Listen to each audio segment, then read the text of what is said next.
అందరికీ నమస్కారం అండి. మొదటి రోజు సమావేశానికి వచ్చేసిన సభ్యులందరికీ స్వాగతం. ఈ సభని ప్రారంభించే ముందు రెండు విషయాలు కొన్ని మీతో మాట్లాడాలనుకుంటున్నాను. నేను ఏంటంటే నిన్న సభలో జరిగినట్టు సంఘటన మీ అందరూ చూశారు. నాకైతే చాలా బాధ అనిపించింది. ప్రజాస్వామ్యంలో మన రాష్ట్రంలో ఉన్నతమైన సభ ఈ సభ. ఆ సభకి ప్రసంగించడం కోసం ముఖ్య అతిథిగా గవర్నర్ గారిని అతిథిగా మనం ఆహ్వానించుకున్నాం. అతన్ని గౌరవించవలసిన బాధ్యత అందరూ సభ్యులందరూ ఉంది, మీ అందరికీ తెలిసిన విషయమే. అటువంటి గవర్నర్ గారు ఉపన్యాసం చేస్తున్నప్పుడు నిన్న జరిగిన సంఘటన సభ్య సమాజం సిగ్గుపడవలసిన విషయం నేను భావిస్తున్నాను. నిన్న జరిగిన సంఘటన మీరు కళ్ళారా చూశారు, మీరు అందరూ కూడా, మీరే కాదు ప్రజలందరూ చూశారు. ఒక ముఖ్యమంత్రిగా పనిచేసిన వ్యక్తి, ఒక పార్టీకి అధ్యక్షుడిగా ఉన్న వ్యక్తి, పార్లమెంటు మెంబర్గా కూడా పనిచేసిన వ్యక్తి సభ్యత మర్చిపోయి ఆ విధంగా ప్రవర్తిస్తే కనీసం కూర్చొని చూస్తూ నవ్వుకుంటున్నాడు తప్పించి వాళ్ళ సభ్యుల్ని కంట్రోల్ చేసే పరిస్థితి ఎక్కడ కనిపించదండి మనకి. పైగా ఎంకరేజ్ చేస్తాడండి. ఇది సాంప్రదాయం అండి. ఇది సాంప్రదాయం అంటాట. సాంప్రదాయం ఏంటండి? ఒక ఉన్నతమైన వ్యక్తిని అగౌరవపరిచే విధంగా ప్లే కార్డ్స్ పట్టుకొని రావడం, కాగితాలు చింపి పోడియం మీద విసిరారు. అంటే గవర్నర్ మాట్లాడుతూ ఉంటే గవర్నర్ మీద, ఇది పద్ధతి కాదు. ఈ సాంప్రదాయం అంటాడు. ఏంటి సాంప్రదాయం నాకు అర్థం కాదండి. ఇది పద్ధతి కాదు. ప్రజాస్వామ్యం ఇది మంచి పద్ధతి కాదు.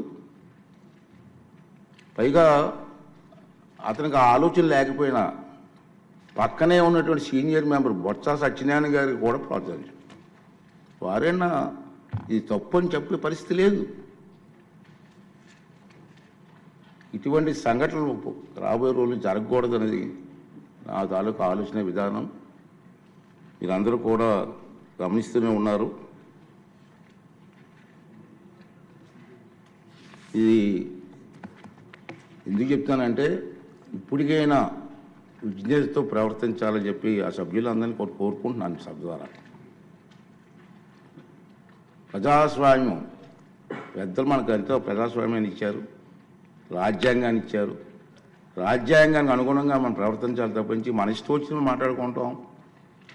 సర్వ హక్కులు నాకే ఉన్నాయి, నేను మాట్లాడతానన్నది ఇది పద్ధతి కాదని చెప్పి ఈ సభ ద్వారా సభ్యులందరికీ, అన్ని పార్టీ సభ్యులకు కూడా మనం చేస్తున్నాను.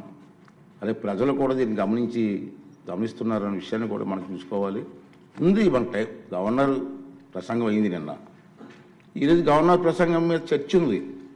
వాళ్ళకి ఏమైనా అభ్యంతరాలు ఉంటే ఈ చర్చలు పాల్గొనవచ్చు కదా, మాట్లాడే అవకాశం మనం ఇస్తాం కదా. ఈ రోజంతా మాట్లాడవచ్చు. మీరు హౌస్కి వచ్చి మీరు మాట్లాడుకుంటా మీ ఇష్టం వచ్చినట్టు ఈ విధంగా ప్రవర్తించడాన్ని అందరం కూడా ఖండించవలసిన అవసరం ఉంది. ఇటువంటి సంఘటనలు రాబోయే రోజుల్లో జరగకూడదు అనేది నా తాలూకు అభిమతం. ఈ రెండు విషయాలు మీ ముందు చెప్పాలని నేను ఈ మాట్లాడుతానని చెప్పి మనం చేస్తూ, మరి ఇప్పుడు ఈ సభలో, ఈ జరగబోయే సభలో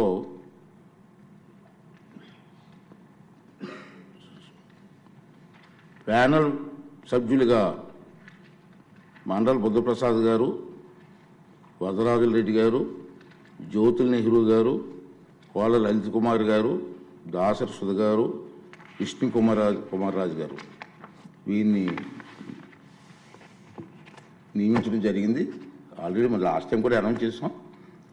మధ్యలో ఏమన్నా గ్యాప్ వస్తే వాళ్ళు కూడా సభను నడిపించవలసిందిగా, వారిని కూడా రెడీగా ఉండవలసిందిగా మీ ద్వారా వాళ్ళని కోరుకున్నాను. ఏజెండాలో పేర్కొన్న మొదటి పత్రం సభ సమక్షంలో ఉంచినట్లుగా భావించవలను.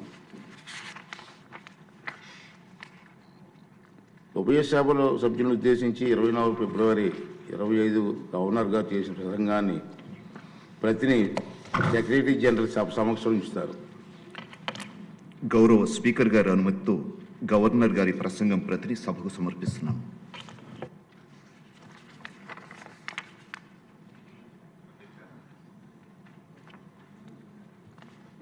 జయసూరి గారు.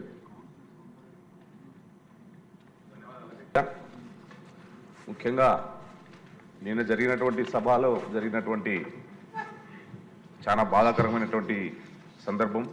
దానితో పాటు కూడా తారీఖు నాడు సాక్షి పేపర్లో ఆయన అవినీతి పత్రికలో లోకసభ స్పీకర్ గారి పైన తమరిపైన ఎలాంటి గౌరవం లేకుండా కూడా ఆ సాక్షిలో ఇచ్చినటువంటి కథనాలు చాలా బాధాకరమైనటువంటి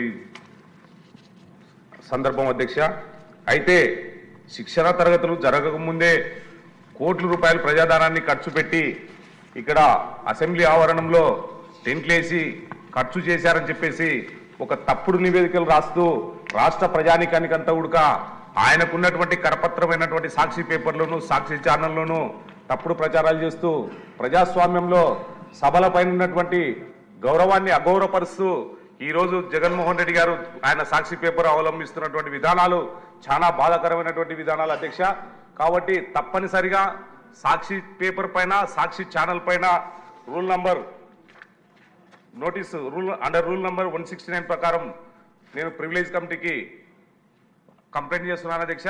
దీనిపైన మీరు ఈ ప్రివిలేజ్ కమిటీలో పెట్టి సాక్షి ఛానల్ పైన సాక్షి టీవీ పైన తగు చర్యలు తీసుకోవాలి, గట్టి యాక్షన్ తీసుకొని ప్రజానికానికి చేస్తున్నటువంటి తప్పుడు సమాచారాన్ని అరికట్టి మరొక్కసారి ఇలాంటి వార్తలు ప్రచురించకుండా చేయాల్సినటువంటి బాధ్యత తమరి పైన ఉందని చెప్పేసి దీన్ని ప్రివిలేజ్ కమిటీకి రెఫర్ చేయవలసిందిగా నేను కోరుచున్నాను అధ్యక్ష. ధన్యవాదాలు అధ్యక్ష. ఓకే అండి, ఈ విషయం కూడా మీరు అందరి దృష్టికి వచ్చి ఉంటుంది. సాక్షి పేపర్లో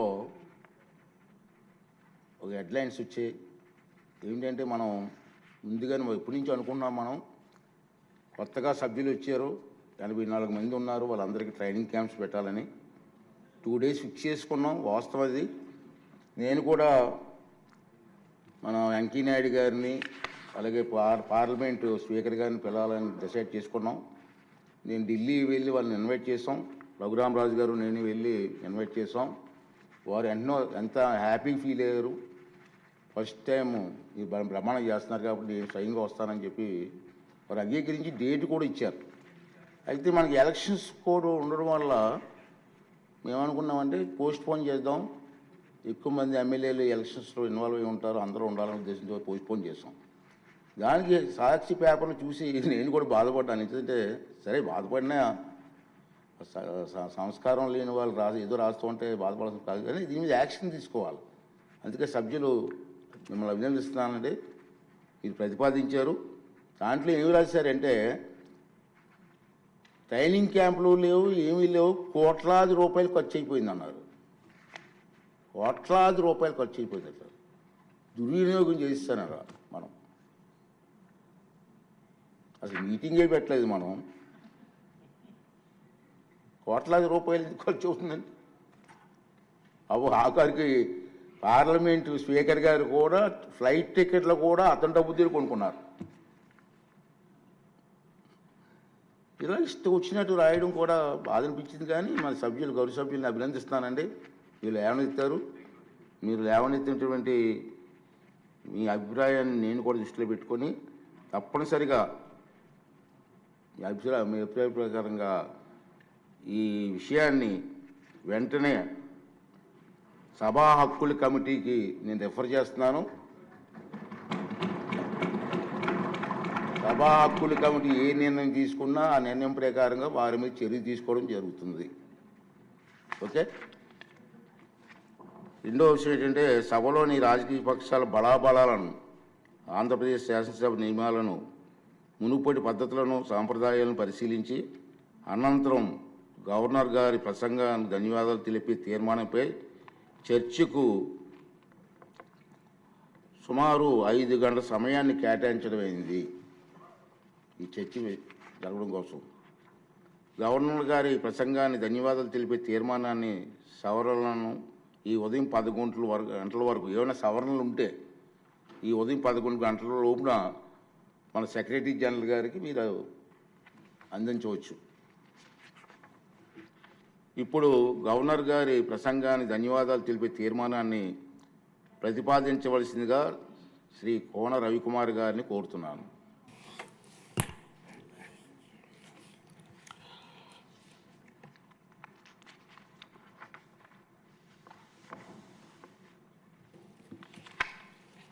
Honorable Speaker, sir, I am proposing the motion of thanks to the Governor's address in the following form. That the members of Andhra Pradesh Legislative Assembly assembled in the third session of 16th Legislative